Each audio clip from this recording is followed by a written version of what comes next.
Hey Joe, this is Keaton Everett with ABC, going over your pitching video from camp.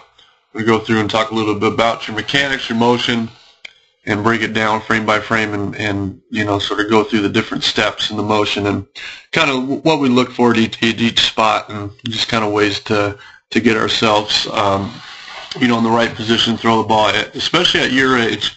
What we're trying to look for, and the goal is to get consistent, to sort of get the fundamentals down, and to do a couple things sort of right, and mainly what that is in your lower body, direction, staying on line, being balanced, your posture, and we'll kind of go from there, because pitching it's a pretty hard motion, and it's really physically demanding, and it's something that as you get older and stronger, the sort of the motions, the concepts come easier to you. So as long as you sort of start off now, kind of get the grasp of everything, you're going to be good to go as you get older. So we'll go back here to the start of this last throw here. All right, so basically the setup. Setup, people kind of overlook this part, but the setup right here dictates a lot of how you're going to finish down here. All right, so if we're not setting up right, if we're not starting right, chances are we're not going to finish right. All right, so what we look for is basically balance. All right, we look for weight. So right here, your weight's kind of over your back foot, which is good.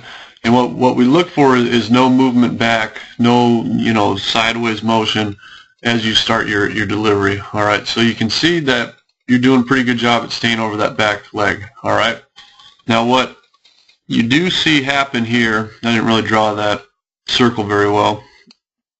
If we go right here, is as you're lifting your foot up, right here, you can kind of see everything starts a little bit early. All right. So what we want to try to do is, I know it's kind of the stretch and you got to be quick a little bit, but what you want to try to get to is a point that our head never really drops down. It just kind of falls on a straight path, kind of in line with the mound here.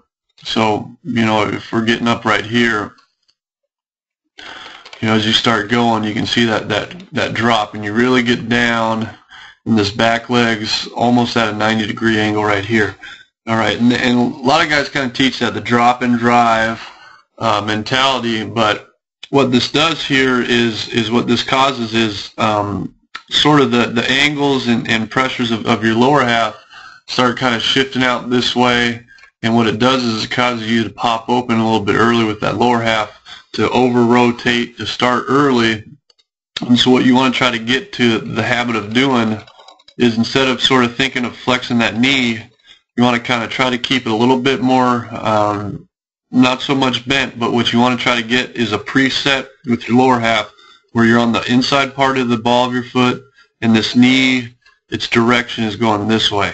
All right, so instead of popping it out here, you want that to kind of be turning down towards that dirt, towards the mound as you get going. All right.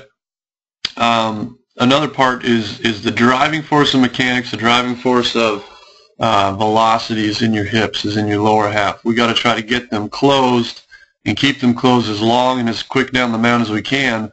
And so what you want to try to get to is try to get that knee back here a little bit more, a little bit higher over that back leg. All right, again, you got to be quick from the stretch, but you still don't have to be that quick where you're not getting your hips in the right spot. All right, so you can see you just kind of come up here, and then your posture starts leaning back. I'll draw that line here, so you're right here. All right, and then as you get going, you can see you kind of bend down, so now you're back here. All right, so the posture, the upper body kind of wants to stay the same the whole way down the mound, so you're kind of bending back, driving back over that back foot. All right, so now what we want to try to look at here, I'm going to draw a line sort of straight. It's kind of tough to get a straight line because we're kind of angled a little bit, but that's pretty much straight with the catcher here.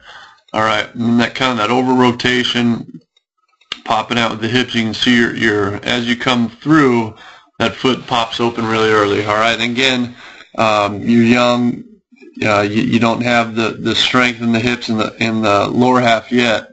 But this is something that you can still kind of work on, is just draw that straight line, Try to land in line with that line, and we even almost want to kind of, if you're going to miss one way, you're going to miss close instead of open, because once you get open, you lose those hips. You lose the power in the hips. You lose that torque.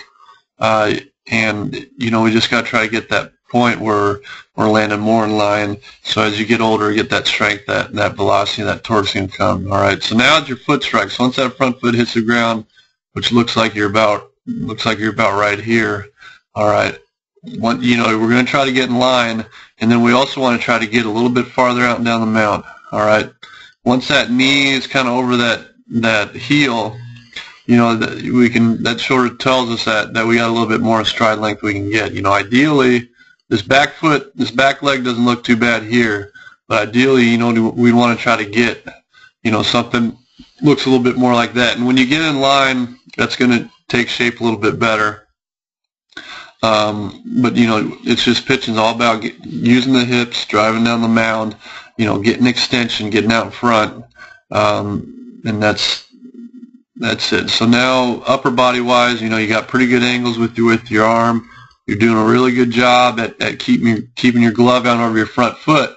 So now we're going to see as we go forward, are you going to keep that glove out over that front foot and rotate your chest towards that glove, or is that glove going to start getting pulled towards your chest? All right, so as we tick forward, you can see where that glove goes. All right, that glove goes completely out of the picture. You can't see it. We want to try to get it to stay up in that little circle we drew earlier. So you want to you fix that glove out there, you rotate your elbow down and bring your chest and everything out towards it, so then you don't get this push. So now you can see your elbows getting outside of your body right here. All right. And then you're just kind of pushing that ball, your back foot pops up off the ground, and you just lose a lot of power here. So now you're pushing that ball. So your release point's right here. All right. This space right here we want to try to get rid of. And you're losing power, and also as you get older, start adding some arm speed, you're going to start straining that elbow a little bit more in that shoulder. So that basically at this position, you're getting pretty good extension. You're getting down over your front foot. Your head and chest around over your front foot. But we want to try to get our body and our legs more in line with this ball right here. So really this ball probably wouldn't change a whole lot, but we'd keep our back foot on the ground and we'd drive more around over our front foot, and because we're getting a little bit more extension, you probably see yourself, maybe out here with it. But now that body's going to sort of get rid of that space there. Now you're not going to be pushing it. You're going to be using more of that lower half. So it's just a lower half. We want to try to keep that back foot on the ground through release as we get down over that front foot. And you're going to be a lot better there. So you can see that front leg kind of is starting to straighten up pretty early, almost right as you're releasing it. And we want you to sort of release it with a little bit more of a bent knee. We tick back here a little bit, so about right here. Because you're getting out farther, there's still going to be a little bit more of that bend in that knee. Then once you release it, then everything straightens up, and so you're just kind of a little bit early. So again, it's something to be aware of. Just stay in line, keep that glove out over that front foot, so as you get older, it'll start going. But anyways, thanks for making it out to camp. I hope you had a great time, and good luck this season.